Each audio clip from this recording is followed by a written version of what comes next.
ನಮಸ್ತೆ ನವಕರ್ನಾಟಕ ಟಿವಿಗೆ ಸ್ವಾಗತ. ನವಕರ್ನಾಟಕ ಟಿವಿ ಜನಪರ ನ್ಯಾಯಪರ.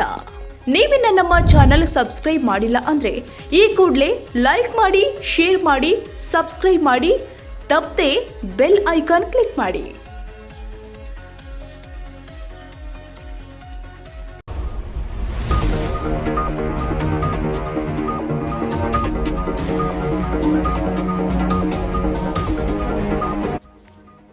ಫೆಬ್ರವರಿ 22ರಿಂದ ಮಾರ್ಚ್ 1ರವರೆಗೆ ಶ್ರೀ ವನಕಲ್ಲು ಮಲ್ಲೇಶ್ವರ ಸ್ವಾಮಿ ಜಾತ್ರಾ ಮಹೋತ್ಸವ ಪ್ರಯುಕ್ತ ಡಾಕ್ಟರ್ ಶ್ರೀ ಬಸವ ರಮಾನಂದ ಸ್ವಾಮೀಜಿ ಅವರ ಭಿಕ್ಷಾಟನೆಗೆ ಬರ್ತಾ ಇದ್ದು ಎಲ್ಲ ಕಾಡುಗೊಲ್ಲ ಸಮುದಾಯದವರು ಸ್ವಾಮೀಜಿ ಅವರ ಜೊತೆ ಪಾಲ್ಗೊಳ್ಳಬೇಕು ಅಂತ ಕಾಡುಗೊಲ್ಲರ ಸಮುದಾಯದವರು ಸ್ವಾಮೀಜಿ ಅವರ ಜೊತೆ ಪಾಲ್ಗೊಳ್ಳಬೇಕು ಅಂತ ಕಾಡುಗೊಲ್ಲದ ಸಂಘದ ಜಿಲ್ಲಾಧ್ಯಕ್ಷ ಗಂಗಾಧರ್ ತಿಳಿಸಿದ್ದಾರೆ.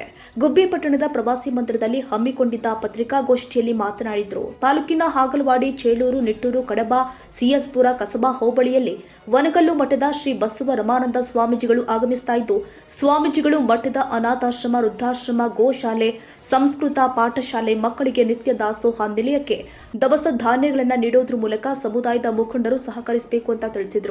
ಕಾಡುಗೊಲ್ಲ ಸಮುದಾಯ ದಶಕಗಳಿಂದ ಎಸ್ಟಿ ಮೀಸಲಾತಿಗೆ ಬೇಡಿಕೆ ಇಟ್ಟಿದ್ದು ಇದುವರೆಗೂ ಕೂಡ ಈಡೇರಿಲ್ಲ. ಇತರೆ ಪಕ್ಷಗಳು ಭರವಸೆ ಕೊಟ್ಟು ಕಾಡುಗೊಲ್ಲರ ನಂಬಿಕೆಯನ್ನ ಸುಳ್ಳು ಮಾಡಿದೆ.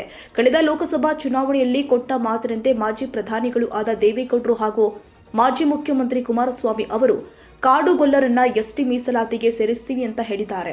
ಅವರಂತೆ ನಮ್ಮ ಸಮುದಾಯ ಕೂಡ ಲೋಕಸಭಾ ಚುನಾವಣೆಯಲ್ಲಿ ಎನ್ಡಿಎ ಮೈತ್ರಿ ಅಭ್ಯರ್ಥಿಗಳ ಪರವಾಗಿ ಸಹಕಾರ ಕೊಟ್ಟಿದ್ದು, ಮೈತ್ರಿ ಅಭ್ಯರ್ಥಿಗಳು ಗೆಲ್ಲಲು ಸಹಕಾರ ಕೊಟ್ಟಿದ್ದಾರೆ. ಅದರಂತೆ ನುಡಿದಂತೆ ಕೊಟ್ಟ ಮಾತಿನಂತೆ ದೇವೇಗೌಡರು, ಕುಮಾರಸ್ವಾಮಿ ಅವರು ಕಾಡುಗೊಲ್ಲರನ್ನ ಎಸ್ಟಿ ಮೀಸಲಾತಿಗೆ ಸೇರಿಸಬೇಕು, ಇಲ್ದಿದ್ರೆ ಮುಂದಿನ ದಿನದಲ್ಲಿ ಹೋರಾಟ ಮಾಡ್ತೀವಿ ಅಂತ ಎಚ್ಚರಿಕೆ ಕೊಟ್ಟಿದ್ದಾರೆ. ವಕೀಲರ ದೊಡ್ಡಯ್ಯ ಮಾತನಾಡಿ, ಕಾಡುಗೊಲ್ಲರ ಜಾತಿ ಪಟ್ಟಿಗೆ ಕರ್ನಾಟಕ ಸರ್ಕಾರ ಈಗಾಗಲೇ ಸೇರಿಸಿದೆ. ಜಾತಿ ಪ್ರಮಾಣ ಪತ್ರವನ್ನ ಕಾಡುಗೊಲ್ಲರಿಗೆ ಕೊಡಬೇಕಾದ ಆದರೆ ತಾಲೂಕು ಅಧಿಕಾರಿಗಳು ವಿಳಂಬ ಮಾಡ್ತಾ ಇದ್ದು, ಸಮುದಾಯದ ಮುಖಂಡರು ಕೂಡ ಅಧಿಕಾರಿಗಳಿಗೆ ತಿಳಿಸಿದ್ರು. ಇದುವರೆಗೂ ಕೂಡ ಜಾತಿ ಪ್ರಮಾಣ ಪತ್ರವನ್ನ ಕೊಡ್ತಾ ಇಲ್ಲ. ಸರ್ಕಾರ ಕಾಡುಗೊಲ್ಲರನ್ನ ಜಾತಿ ಪಟ್ಟಿಗೆ ಸೇರಿಸಿದೆ ಎಂದು ಸುತ್ತೋಲೆಗಳನ್ನ ಹೊರಡಿಸಿದ್ರು ಕೂಡ ಅಧಿಕಾರಿಗಳು ಜಾತಿ ಪ್ರಮಾಣ ಪತ್ರವನ್ನ ಕೊಡಲು ಹಿಂದೇಟು ಹಾಕ್ತಾ ಇದ್ದಾರೆ. ಮೇಲಧಿಕಾರಿಗಳಿಂದಲೂ ಕೂಡ ತಾಲೂಕು ಅಧಿಕಾರಿಗಳಿಗೆ ಆದೇಶ ಬಂದಿದ್ರು ಕೂಡ ಆದೇಶವನ್ನ ಗಾಳಿಗೆ ತೂರಿ ನಮ್ಮನ್ನ ಅಲೆದಾಡಿಸುತ್ತಿದ್ದಾರೆ. ಸರ್ಕಾರ ಕೂಡಲೇ ಕಾಡುಗೊಲ್ಲರಿಗೆ ಜಾತಿ ಆದಾಯ ಪ್ರಮಾಣ ಪತ್ರವನ್ನ ಕೊಡಬೇಕು ಅಂತ ಒತ್ತಾಯ ಮಾಡಿದ್ರು. ದ್ಯಾವರ್ನಹಟ್ಟಿ ಜಯಣ್ಣ ಮಾತನಾಡಿ, ಕಾಡುಗೊಲ್ಲ ಜಾತಿ ಆದಾಯ ಪ್ರಮಾಣ ಪತ್ರ ಪಡೆದಿರುವುದರಿಂದ ಚುನಾವಣೆ ಸ್ಪರ್ಧಿಸಲು ಅವಕಾಶವಿಲ್ಲ ಅಂತಹ ಅಧಿಕಾರಿಗಳು ಹೇಳ್ತಿದ್ದಾರೆ. ಮುಂಬರುವ ಸ್ಥಳೀಯ ಚುನಾವಣೆಗಳಿಗೆ ಸ್ಪರ್ಧೆ ಮಾಡಲು ಅವಕಾಶವನ್ನ ಕಲ್ಪಿಸಿಕೊಡಬೇಕು ಅಂತ ಸರ್ಕಾರಕ್ಕೆ ಒತ್ತಾಯ ಮಾಡಿದ್ರು.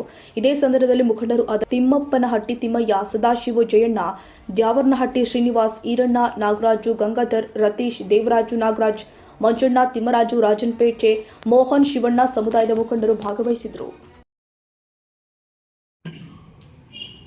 ಪತ್ರಿಕಾ ಒಂದು ಪ್ರಕಟಣೆ ಮುಖಾಂತರ ನಾವು ರಿಕ್ವೆಸ್ಟ್ ಮಾಡ್ಕೊಳ್ಳೋದೇನು ಅಂತಂದ್ರೆ, ಕಳೆದ ಲೋಕಸಭಾ ಚುನಾವಣೆಯಲ್ಲಿ ಸನ್ಮಾನ್ಯ ಮಾಜಿ ಪ್ರಧಾನಮಂತ್ರಿಗಳಾದಂತಹ ಸನ್ಮಾನ್ಯ ಎಚ್.ಡಿ. ದೇವೇಗೌಡರು, ಅದೇ ರೀತಿ ಈಗ ಏನ್ ಕೇಂದ್ರದ ಸಚಿವರಿದ್ದಾರೆ, ಸಚಿವರಾದಂತಹ ಎಚ್.ಡಿ. ಕುಮಾರಸ್ವಾಮಿ ಅವರು ಮತ್ತು ನಮ್ಮ ರಾಜ್ಯದ ಮಾಜಿ ಮುಖ್ಯಮಂತ್ರಿಗಳು ಅವರು ಕಾಡುಗೊಲ್ಲರನ್ನ ಇದರಲ್ಲಿ ನೀವು ಸೋಮಣ್ಣ ಅವರು ನಮ್ಮ ತುಮಕೂರಿನ MP ಅವರು, ಅದೇ ರೀತಿ ಕೇಂದ್ರ ರೈಲ್ವೆ ರಾಜ್ಯ ಸಚಿವರು ಮತ್ತು ಚಿತ್ರದುರ್ಗ ಲೋಕಸಭಾ ಕ್ಷೇತ್ರದ ಸಂಸದರಾದಂತಹ ಗೋವಿಂದ ಕಾರಜೋಳ ಅವರು ಮತ್ತೆ ಮಾಜಿ ಮುಖ್ಯಮಂತ್ರಿಗಳಾದಂಥ ಸನ್ಮಾನ್ಯ ಶ್ರೀ ಯಡಿಯೂರಪ್ಪಾಜಿ ಅವರು ಹಾಗೂ ಬಿಜೆಪಿ ಮತ್ತು JDS ನ ಪ್ರಮುಖರು ನಮ್ಮ ಸಮಾಜಕ್ಕೆ ಮಾತು ಕೊಟ್ಟಿದ್ರು.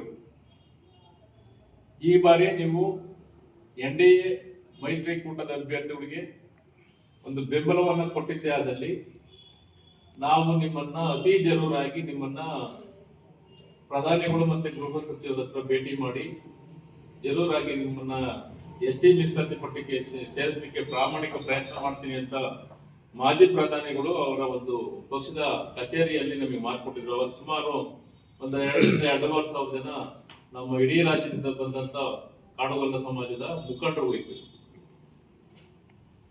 ಅವ್ರ ಮಾತಿನಂತೆ ಕೂಡ ನಮ್ಮ ಸಮಾಜ ನಡ್ಕೊಳ್ತು. ಇವನ್ ತುಮಕೂರು, ಚಿತ್ರದುರ್ಗ, ಬೆಂಗಳೂರಲ್ಲೂ, ಹಾಸನ್ನು, ಬೆಂಗಳೂರು,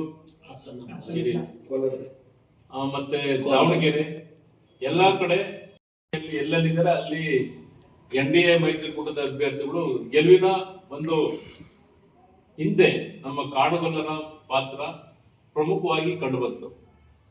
ಆ ಉದ್ದೇಶಕ್ಕೋಸ್ಕರ ದೇವೇಗೌಡರು ಏನ್ ಹೇಳಿದ್ರು ಅಂತಂದ್ರೆ, ಎಲೆಕ್ಷನ್ ಕಳೆದ ಕೆಲವೇ ತಿಂಗಳು ಅಂದ್ರೆ 2 ತಿಂಗಳುಗಳಲ್ಲಿ ನೀವು ST ಮೀಸಲಾತಿ ಒಂದು ಪತ್ರವನ್ನ ನಿಮ್ಮ ಮನೆ ಬಾಗಿಲಿಗೆ ತಲುಪಿಸಿ ಅಂತ ಹೇಳಿದ್ರು.